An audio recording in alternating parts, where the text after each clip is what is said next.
Olá, eu sou a Tami do Literatami e este é o vídeo sobre o livro As Alegrias da Maternidade, da Bucha Mecheta.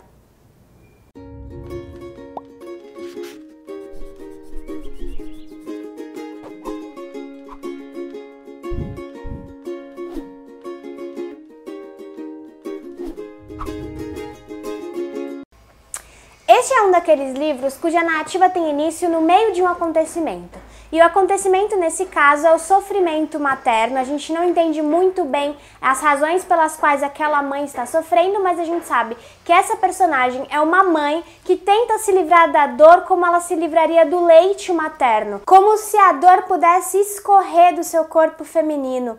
E essa cena inicial já questiona o próprio título do livro, né? As Alegrias da Maternidade. O que tem de alegre nessa cena toda? Exatamente, não há nada de alegre nisso. E o título desse livro é super irônico, como fica claro desde o início. É desse modo que nós somos apresentados a Nhuego, que é a protagonista deste livro, também conhecida como a mãe. É assim que este capítulo se intitula, o capítulo de apresentação dela.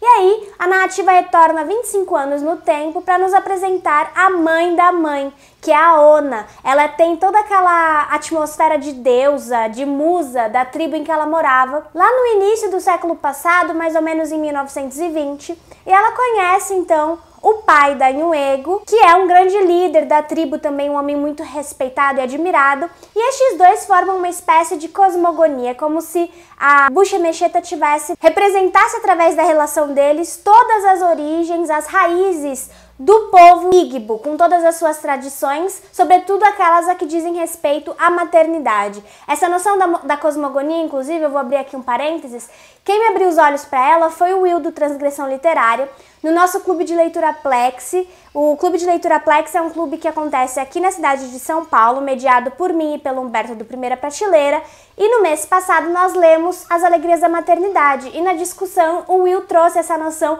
da cosmogonia que estes dois personagens constroem. E de fato a história deles tem um quê de atemporal, de místico e também de fundamental para que a gente compreenda melhor um pouco da personalidade da Nhuego, que nasceu e foi criada neste espaço em que seus pais eram tratados como deuses, né? Em um lugar em que todas as mulheres eram vistas como meros pedaços de carne a serviço dos homens. E a sua mãe, a Ona, ela é criada como um homem, ela é socializada como um homem.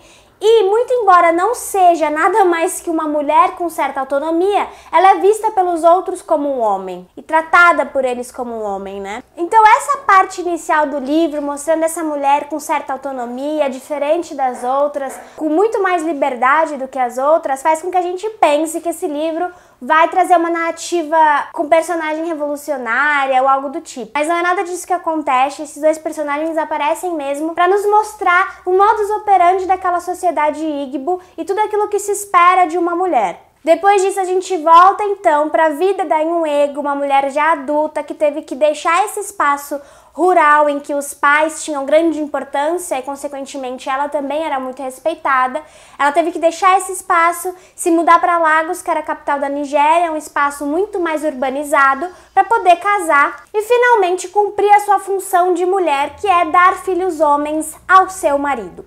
E chegando nesse espaço, né, em Lagos, que é muito distante até fisicamente, geograficamente mesmo, da tribo em que ela morava, ela vai receber um choque cultural muito grande, porque ela vai se encontrar em um espaço em que a servidão está institucionalizada e onde é muito mais difícil entender a quem se serve, né? Porque dentro da tribo a gente sabe muito bem, tá tudo muito bem delimitado em relação a quem é o líder, a quem deve servi-lo, a quem são as amas e tudo mais. E neste mundo já capitalista ali de Lagos, isso tudo fica meio embaçado. O marido dela, com quem ela acabou se casando sem nem conhecer, é um homem que trabalha servindo a uma família inglesa, né, que colonizou Lagos, a Nigéria, e ele tem um trabalho que ela considera nada masculino, que é o de lavar, passar e cuidar das roupas da família, inclusive da mulher, a dona da casa. E ela fica muito chocada, muito decepcionada com aquilo, com esse marido que quebra as tradições e que não corresponde ao ideal de masculinidade dos Igbos,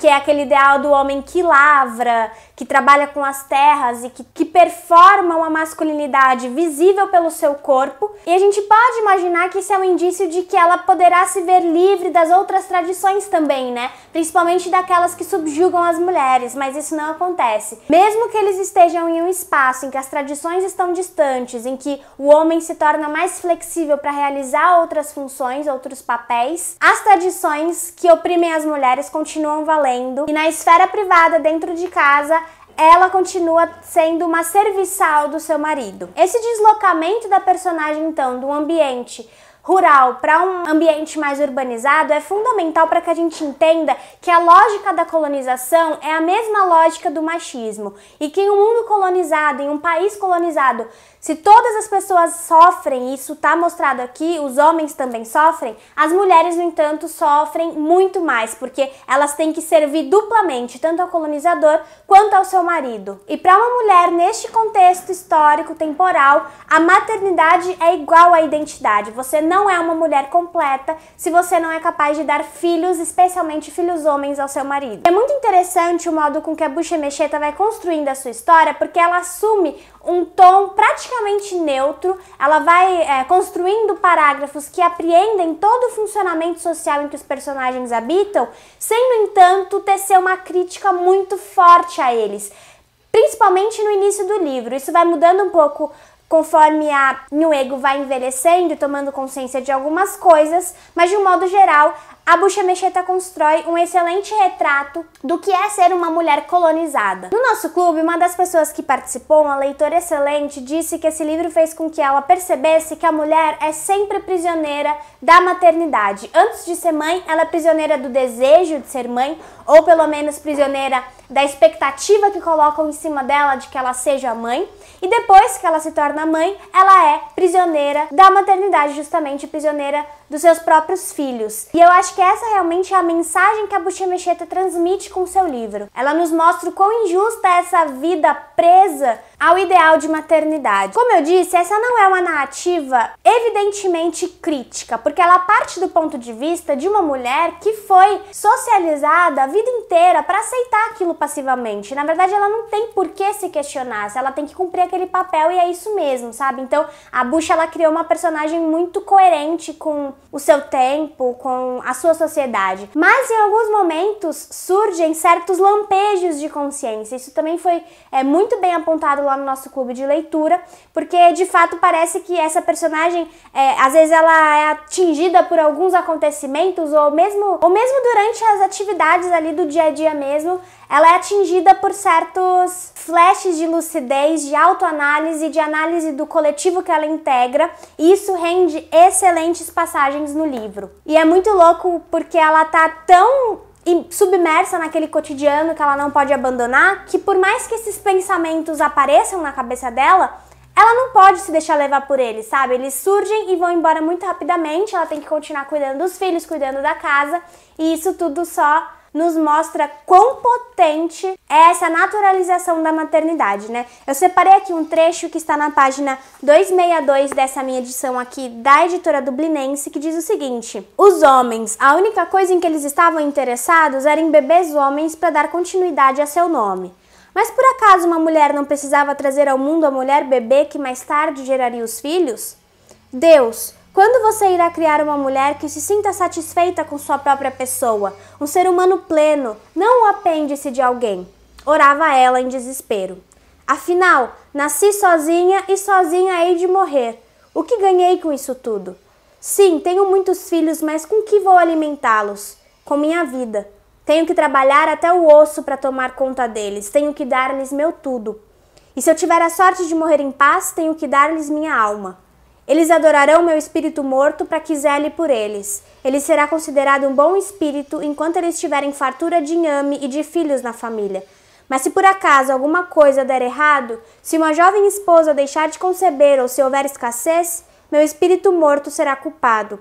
Quando ficarei livre? Esse para mim é o trecho mais forte desse livro, porque ele mostra que a mulher, mesmo depois de morta, nunca vai se ver livre da obrigação que ela tem que cumprir enquanto mãe. E esse flash rápido de consciência da personagem vem logo depois de ela dar à luz a um dos seus filhos, E passa também rapidamente porque o bebê chora, ela tem que alimentar, ela tem que pensar em como ela vai dar conta de manter financeiramente as outras crianças que ela tem. Enfim, isso de fato é muito revoltante, isso eleva essa ironia da alegria do título assim ao máximo. E eu não posso deixar de lembrar que a Bucha Mecheta dedica esse livro a todas as mães. A dedicatória é justamente essa. Então, eu fico imaginando uma mãe lendo esse livro, né? A Ângela, do canal Sol no Quintal, fez um vídeo, ela como mãe, as suas impressões dessa leitura. Mas uma outra coisa que a gente não pode esquecer é que nós estamos lendo com muita distância, né?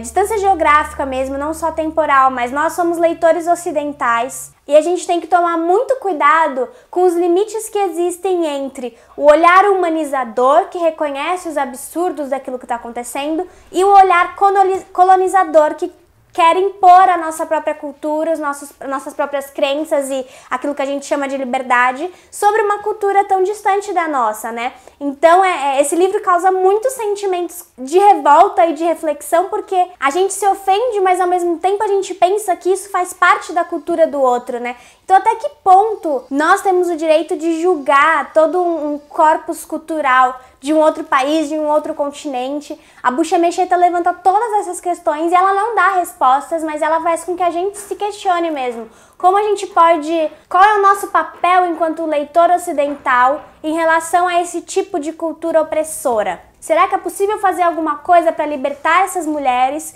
sem ofender a cultura delas? Então a Bucha, ela é uma excelente contadora de histórias. Eu acho que isso muito vem da herança mesmo, das histórias, das contadoras de histórias da família dela. E esse é um livro que propõe uma prática empática da leitura. E isso quer dizer que essa leitura não é confortável, sabe? Ela vai fazer com que você se desloque do seu espaço e reflita, em primeiro lugar, acerca do sofrimento do outro, porque também não é justo que a gente puxe toda essa história e traga simplesmente para o nosso contexto atual. A gente tem que considerar todos os elementos que fazem parte dele, assim como também não basta só ler isso como uma história distante, é preciso também estabelecer paralelos com o nosso tempo e com o nosso espaço, sem ultrapassar os limites do que é o outro. E existe uma cena aqui neste livro que é mais para a parte final, que é uma cena que acontece em um tribunal, que foi assim a minha cena favorita do livro, em que fica muito evidente a impossibilidade de julgamento. Não há julgamento possível porque não há consciência dos atos, e aqui eu incluo todos os personagens,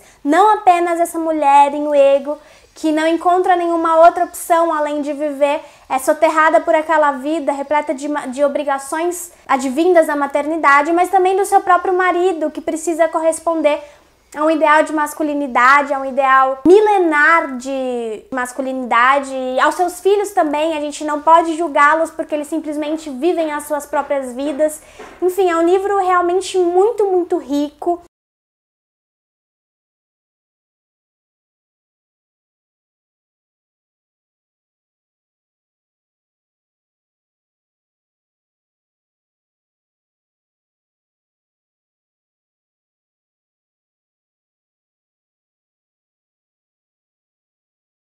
Ele vai falar sobre a cultura patriarcal, sobre a socialização feminina, sobre os efeitos da colonização, sobre a miséria, tudo isso de modo muito coerente, muito bem construído. Eu fiquei muito impressionada e quero ler todos os livros da Bucha Mecheta com certeza.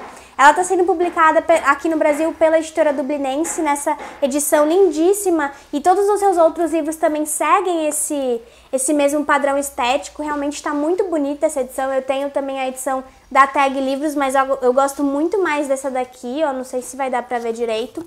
Mas enfim, quem traduziu esse livro foi a Heloísa Jan, e é uma leitura que eu recomendo muito. Eu não fiquei assim apaixonada pela história e tal, mas eu devo reconhecer que este é um dos livros mais bem construídos, mais completos, mais ricos que eu já li. Na minha vida de leitora, assim, dificilmente eu encontrei um livro tão potente, tão profícuo quanto este aqui. Eu vou deixar aí embaixo também um vídeo do Hilário, em que ele fala sobre essa questão da cultura, da gente ler um livro de outro continente, né? Nesse caso, ler o livro que foi escrito na Nigéria do século passado, com o nosso olhar de leitor ocidental, da atualidade. É um vídeo muito interessante e também muito lúcido do Hilário. Enfim, é isso. Se você gostou do vídeo, não se esqueça de curtir. Comenta embaixo se você já fez essa leitura, o que você achou. Esse livro, assim, é praticamente unanimidade. Todo mundo gosta muito dele e com razão. Inscreva-se no canal se você for novo por aqui e acompanhe o Literatame nas outras redes sociais. Muito obrigada e eu vejo vocês no próximo vídeo. Tchau, tchau!